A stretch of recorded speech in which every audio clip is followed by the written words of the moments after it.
am I? There's no time to lose, said John to himself as he ran towards the glazed roofs of the small shanty huts. I heard tell that my ancestors had been sent to some weird Eastern European island to battle to the death, but this is Mexico, said John. Everything looks slightly different, but also the same. John had no time to worry about his location. He simply had to find hydration. The sun was baking the skin on his back and also his scalp.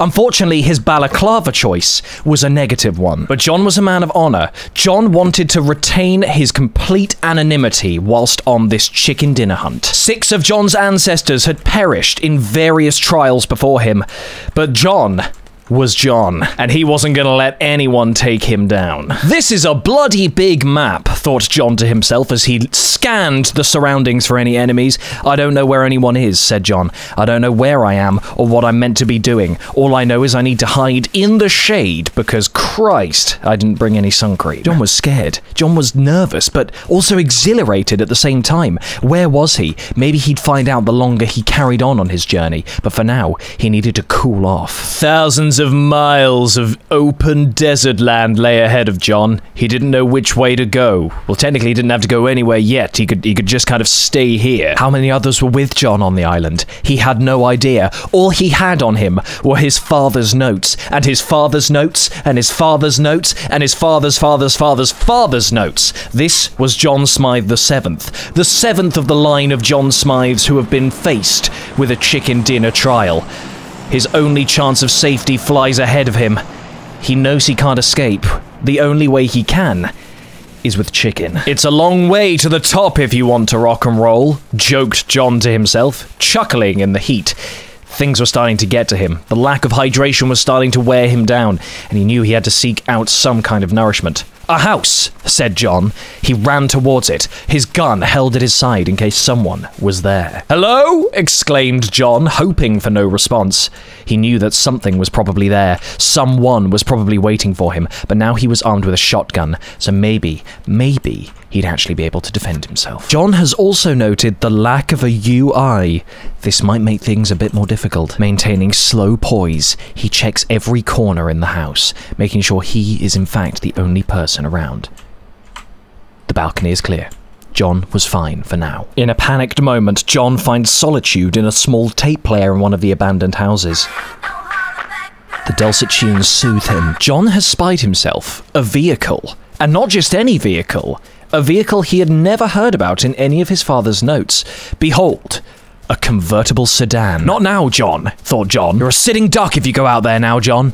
You've got to wait. You've got to wait for the right time to strike. Just grab some stuff and stay in this hay. John couldn't help but notice that the crops in this field weren't actually crops, rather fake 2D cutout imitations of corn and wheat.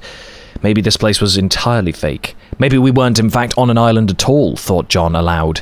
Maybe this is all a giant setup. But who's responsible for this? Why are we here? For what crime was I committed? Committed? What? What crime have I committed? Corrected John, for some reason. John could have sworn he heard a sound. A sound of another enemy. John's heart started beating in his chest. His bloodlust coming to the surface. He had to kill. If he got the first kill, he could do the rest just fine. His bloodlust would not be satiated today, as it appears that nobody actually was around him. This is most tragic. What are you doing? Said John to himself. You're no coward. Get up! Get up and get in the family sedan. He slapped his face. He was ready. He was ready to get in this car and move on to another destination. He felt invigorated. He knew that he could do this. He was confident, but also slightly nervous. How many people were left? He couldn't tell. But by pressing Control U, he could. 44, okay. This car has a sweet-ass engine in it, said John, amused. Rock and roll, dudes, exclaimed John ironically. Quick, inside, because this is the only safe haven we've managed to find. Shotguns at the ready. John entered. John snuck around. He didn't know what he might find, although he has managed to find a weapon, so that's really good. John was ever so slightly more equipped than he was mere seconds ago. This is good. If John was to encounter anyone, he might actually be able to kill them. John had entirely forgotten about the entire 6 generations of Smythes that came before him. This was the first time he'd ever experienced deserts, or even heard of deserts. This was a very, very odd change, but he was embracing it. Could he be the final Smythe? Important questions raced through his head. The same questions that raced through every ancestor of his. Could I get the chicken today? Will I bring an end to the Smythe legacy? Jon decides to adopt the strategy of a coiled viper. Laying in the sunlight, prone on a branch-like thing, truly, Jon has become a boa constrictor. Jon's foot was twitching with excitement. How much longer could he wait? How much longer did he have to wait? Oh, really not that long. Okay. Jon has just noticed his shadow floating on the floor. Probably not the best place for me to sit. Crawl, thought Jon. Jon can hear the sound of distant gunfire. He hadn't actually encountered anyone up until this point, but now it started to dawn on him. He had made it to the final few. But what was going to happen? Was he going to get this chicken dinner? Or would he meet the same fate as his ancestors? Let's find out. "I'm Batman," said Jon aloud to himself. He had time to dick about, for there was a lot of waiting around in these trials. Somehow Jon had made it into the area without moving. Jon had spent this entire time dicking around and wasn't entirely sure why the gods had looked upon him so kindly today. "I can't take all this waiting!" exclaimed Jon. "I like how equipped I am," quipped Jon to himself. He knew he couldn't win this, but he might. You never know what's gonna happen. Oh, crap. Jon hadn't even noticed he wasn't even in the area anymore. "Time to go," said Jon. Jon had just realized what was about to occur.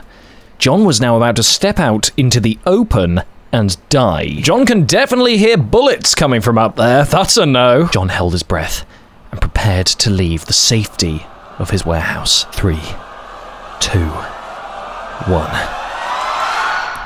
Jon had finally taken the first steps outside for a number of hours. Whilst he assumed he may have originally been safe, he now no longer feels that sense of security. He looks anywhere he can for some sort of cover. Unfortunately, this final area is incredibly exposed. Oh, dude!